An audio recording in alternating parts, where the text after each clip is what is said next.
ಆತ ಮನುಷ್ಯ ಅನ್ನೋದೇ ಅನುಮಾನ ಅಲ್ವೇ? ಮತ್ತೆ 5 ದಿನದಲ್ಲಿ 5 ದೇಶವನ್ನ ಮುಟ್ಟಿ 40 ಮೀಟಿಂಗ್ಗಳಲ್ಲಿ ಭಾಗವಹಿಸಿ 3 ರಾಷ್ಟ್ರಗಳಲ್ಲಿ ರಾತ್ರಿಯನ್ನೇ ಕಳೆಯದೆ ವಿಮಾನದಲ್ಲಿಯೇ ನಿದ್ದೆ ಮಾಡಿ 6ನೇ ದಿನ ಮರಳಿ ಭಾರತಕ್ಕೆ ಬಂದು ಎಂದಿನ ಕೆಲಸಗಳಲ್ಲಿ ತೊಡಗಿ ಬಿಡೋದು ಮನುಷ್ಯ ಮಾತ್ರನಿಗೆ ಸಾಧ್ಯವಾಗೋ ಮಾತೇ ಅಲ್ಲ. ಒಂದೋ ಆತ ದೇವರೇ ಆಗಿರಬೇಕು, ಇಲ್ಲವೇ ಭಾರತವನ್ನು ಜಗದ್ಗುರುವಾಗಿಸುವ ಭೂತ ಹೊಕ್ಕಿರಬೇಕು. ಅನುಮಾನನೇ ಇಲ್ಲ. ನಾನು ಮಾತಾಡ್ತಾ ಇರೋದು ನಮ್ಮ ಪ್ರಧಾನಿ ನರೇಂದ್ರ ಮೋದಿಯವರ ಬಗ್ಗೆನೆ. ಹಿಂದಿನ ಪ್ರಧಾನಿ ಮತ್ತು ಈಗಿನ ಪ್ರಧಾನಿಯವರ ನಡುವೆ ಒಂದು ಸಾಮ್ಯ ಇದೆ. ಅವರು ಕೆಲಸವನ್ನೇ ಮಾಡುತ್ತಿರಲಿಲ್ಲವಾದ್ದರಿಂದ ನಮಗೆ ಮಾತನಾಡಲು ಬಹಳ ಅವಕಾಶ ಇತ್ತು. ಮೋದಿಯವರು ಅದೆಷ್ಟು ದುಡಿತಾರೆಂದರೆ ಅದರ ಕುರಿತಂತೆ ಈಗ ವಿಪುಲವಾಗಿ ಮಾತನಾಡಬಹುದು. ಅತಿಶಯೋಕ್ತಿ ಅಂತ ಅನಿಸಿದ್ರೂ ಸತ್ಯನೇ ಸರಿ. ಅವರ ಯಾತ್ರೆ ಅಫ್ಘಾನಿಸ್ತಾನದಿಂದ ಶುರುವಾಯಿತು. ಇಸ್ಲಾಂ ಮೂಲಭೂತವಾದಿಗಳಿಂದ ನಲುಗಿ ಹೋಗಿದ್ದ ರಾಷ್ಟ್ರವೊಂದಕ್ಕೆ ಹಿಂದೂ ಪ್ರಧಾನಿಯೊಬ್ಬ ಭೇಟಿ ಕೊಟ್ಟು 42 ಮೆಗಾವ್ಯಾಟ್ ವಿದ್ಯುತ್ ಉತ್ಪಾದಿಸಬಲ್ಲ 75,000 ಹೆಕ್ಟೇರು ಕೃಷಿ ಭೂಮಿಗೆ ನೀರುಣಿಸಬಲ್ಲ ಅಣೆಕಟ್ಟನ್ನು ಉದ್ಘಾಟಿಸಿದರು. ಅದನ್ನು ಭಾರತವೇ ಹಣ ಹೂಡಿ ಕಟ್ಟಿಕೊಟ್ಟದ್ದರಿಂದ ಅಲ್ಲಿನ ಜನಕ್ಕೆ ಮೋದಿಯವರ ಕುರಿತಂತೆ ಆಸ್ಥೆ, ಪ್ರೀತಿ ಎಲ್ಲವೂ. ಭಾರತ ಅಫ್ಘಾನಿಸ್ತಾನಗಳ ಸ್ನೇಹ ಸೂಚಕವಾದ ಈ ಅಣೆಕಟ್ಟಿನ ಉದ್ಘಾಟನೆಗೆ ಭಾರತದ ಧ್ವಜ ಹಿಡಿದು ಬಂದ ಅಫ್ಘನ್ ಮುಸಲ್ಮಾನರು ಕಣ್ಣಿಗೆ ಹಬ್ಬವನ್ನೇ ಉಂಟು ಮಾಡಿದ್ದರು. ಸದಾ ಕಾಶ್ಮೀರದಲ್ಲಿ ಭಾರತದ ಧ್ವಜ ಸುಡುವ ಕಮ್ಯುನಿಸ್ಟ್ ಪ್ರೇರಿತ ಜಿಹಾದಿಗಳ ಚಿತ್ರ ನೋಡಿ ಬೇಸತ್ತ ಮನಸ್ಸುಗಳಿಗೆ ಇದು ಮುದವಲ್ಲದೆ ಮತ್ತೇನು ಹೇಳಿ? ಎಷ್ಟು ವಿಚಿತ್ರ ನೋಡಿ. ಭಾರತದ ಹಿಂದೂ ಪ್ರಧಾನಿ ಅಫ್ಘಾನಿಸ್ತಾನದ ಮುಸಲ್ಮಾನರ ನೀರಿನ ಹಂಬಲವನ್ನು ಇಂಗಿಸಿದ. ಇದರಿಂದ ಕುಪಿತರಾದ ಪಾಕಿ ಪೊಲೀಸ್ ಪಡೆ ಗಡಿ ಭಾಗದಲ್ಲಿದ್ದ ಅಫ್ಘನ್ ನಿರಾಶ್ರಿತರನ್ನು ಬಡಿದು ಚಚ್ಚಿ ತಮ್ಮ ಆಕ್ರೋಶ ತೀರಿಸಿಕೊಂಡಿತು. ಅವರು ಹೆಚ್ಚೆಂದರೆ ಆ ಅಣೆಕಟ್ಟನ್ನು ಧ್ವಂಸಗೊಳಿಸಿ ಸುಖಿಸಬಹುದಷ್ಟೇ. ಇದರ ಅರಿವಿದ್ದೇ ಅಫ್ಘಾನಿಸ್ತಾನದ ಅತ್ಯುನ್ನತ ನಾಗರಿಕ ಪ್ರಶಸ್ತಿಯನ್ನು ಕೊಟ್ಟು ಅಲ್ಲಿನ ಅಧ್ಯಕ್ಷ ಅಶ್ರಫ್ ಘನಿ ಮೋದಿಯವರನ್ನು ಗೌರವಿಸಿದ್ದು. ಅಫ್ಘನ್ ಯಾತ್ರೆ ಸುಮ್ಮನೆ ದೇಶ ತಿರುಗುವ ಚಟಕ್ಕೆ ಹುಟ್ಟಿಕೊಂಡಿದ್ದಲ್ಲ. ನೆನಪಿರಲಿ, ನಿಮ್ಮೂರಿನ ಗ್ರಾಮ ಪಂಚಾಯಿತಿ ಸದಸ್ಯನೂ ಅವಕಾಶ ಕೊಟ್ಟರೆ ಅಫ್ಘನ್ಗೆ ಹೋಗ ಬಯಸುವುದಿಲ್ಲ. ಕಳೆದ ಯಾತ್ರೆಯಲ್ಲಿ ಇರಾನಿನ ಚಾಬಹಾರ್ ಬಂದರು ಅಭಿವೃದ್ಧಿಯ ಬಗ್ಗೆ ಒಪ್ಪಂದ ಮುಗಿಸಿಕೊಂಡು ಬಂದಿದ್ದರಲ್ಲ, ಅದರೊಟ್ಟಿಗೆ ಅಫ್ಘನ್ ಸಂಬಂಧವನ್ನು ಬಲಗೊಳಿಸಿಕೊಂಡರೆ ತೈಲ ರಾಷ್ಟ್ರಗಳೊಂದಿಗೆ ಯಾವ ಮುಲಾಜು ಇಲ್ಲದೆ ನೇರ ಸಂಪರ್ಕ ಸಾಧಿಸಬಹುದೆಂಬುದು ನಿಚ್ಚಳವಾದ ಸಂಗತಿ. ಅದಕ್ಕೆ ಅಫ್ಘನ್ ಭೇಟಿಯನ್ನು ಬಲುಬೇಗ ಮುಗಿಸಿ ಕತಾರ್ಗೆ ತೆರಳಿದರು ಮೋದಿ. ಮುಸಲ್ಮಾನ ರಾಷ್ಟ್ರಗಳಲ್ಲಿ ಕೆಲಸ ಮಾಡುತ್ತಿರುವ ಭಾರತೀಯರ ಸಂಖ್ಯೆ ಬಲು ದೊಡ್ಡದು. ಕತಾರ್ನ ದೋಹಾದಲ್ಲಿ ಅಂತಹ ಭಾರತೀಯರನ್ನುದ್ದೇಶಿಸಿ ಮಾತನಾಡಿದ ಮೋದಿ, ನೀವು ಭಾರತದಿಂದ ಎಂದೂ ದೂರವಾಗಿಯೇ ಇಲ್ಲ, ಕತಾರ್ನಲ್ಲಿಯೇ ಭಾರತವನ್ನು ಬದುಕುತ್ತಿದ್ದೀರಿ ಎಂದರಲ್ಲ. ಆಗ ಮುಗಿಲು ಮುಟ್ಟುವ ಕರತಾಡನ. ಅವರೆಲ್ಲರಿಗೂ ಒಮ್ಮೆ ಆಕಾಶದಲ್ಲಿ ತೇಲಾಡಿದ ಅನುಭವ. ಅಂದು ರಾತ್ರಿ ಅವರು ಯಾರೂ ನಿದ್ದೆ ಮಾಡಿರಲಿಕ್ಕಿಲ್ಲ. ಪ್ರಧಾನಿಯೇ ತಮ್ಮನ್ನು ಭೇಟಿ ಮಾಡಲೆಂದು ಸಮಯ ಮಾಡಿಕೊಳ್ಳುವುದು ಕಾಲರ್ ಟೈಟ್ ಮಾಡಿಕೊಳ್ಳಬೇಕಾದ ಸಂಗತಿಯೇ.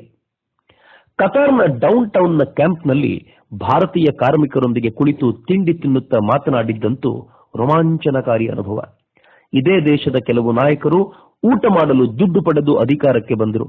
ಆದರೆ ಮೋದಿ ಕಾರ್ಮಿಕರೊಂದಿಗೆ ತಿಂಡಿ ತಿಂದು ಅವರ ನೋವನ್ನು ಕತಾರಿನ ಮುಖ್ಯಸ್ಥರಿಗೆ ಮುಟ್ಟಿಸಿ ಪರಿಹಾರಕ್ಕೆ ಮನವಿ ಇಟ್ಟಿದ್ದಂತೂ ಮನೋಜ್ಞ. ಕತಾರ್ ಪ್ರತಿಕ್ರಿಯಿಸಿದ್ದು ಹೇಗೆ ಗೊತ್ತಾ?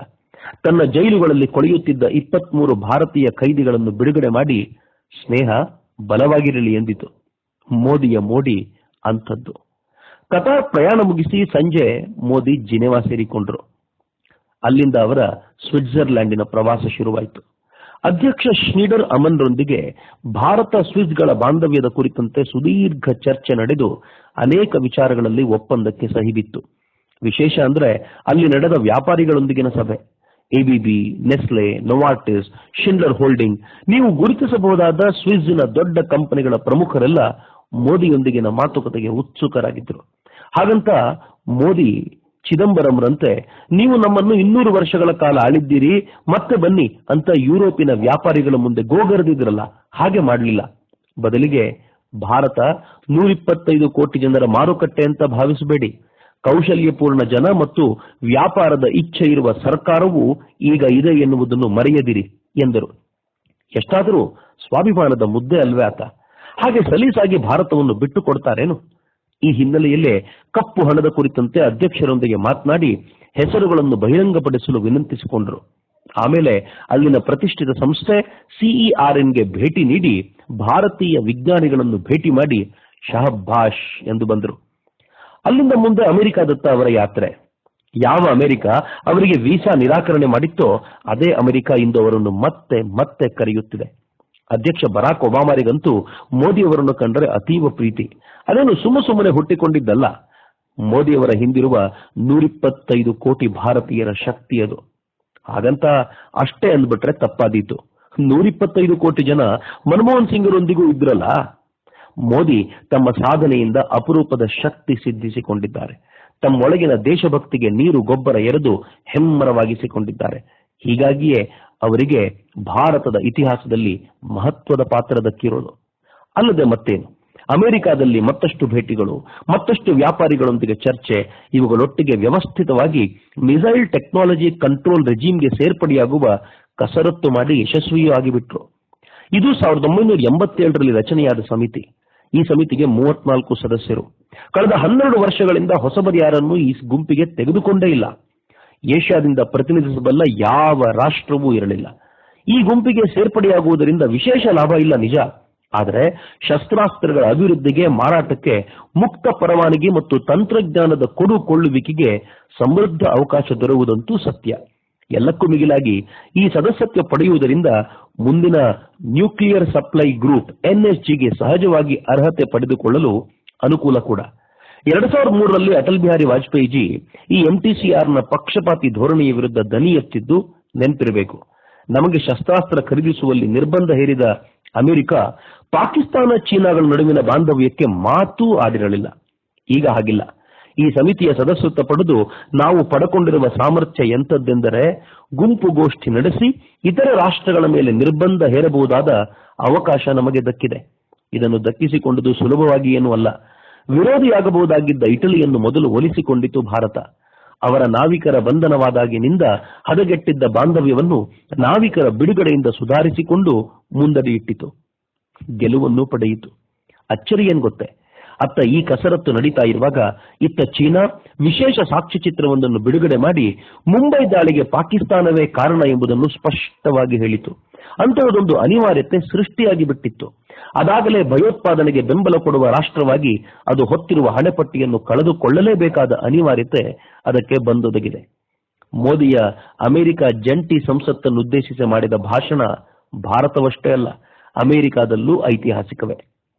ಸುಮಾರು 70 ಬಾರಿ ಚಪ್ಪಾಳೆಗಳು, 9 ಬಾರಿ ನಿಂತು ಚಪ್ಪಾಳೆ ಕೊಟ್ಟ ಗೌರವ, ಆಮೇಲೆ ಆಟೋಗ್ರಾಫ್ಗಾಗಿ ಸಾಲು ನಿಂತ ಸಂಸತ್ ಸದಸ್ಯರು.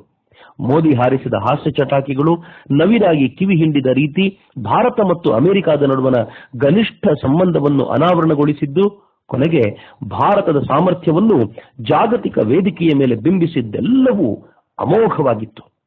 ಇಂಗ್ಲಿಷ್ ಬರದ ಪ್ರಧಾನಿ ಎಂದು ಮೂದಲಿಸುತ್ತಿದ್ದವರೆಲ್ಲ ಮೂಗಿನ ಮೇಲೆ ಬೆರಳಿಟ್ಟುಕೊಂಡು ಕುಳಿತಿದ್ದರು.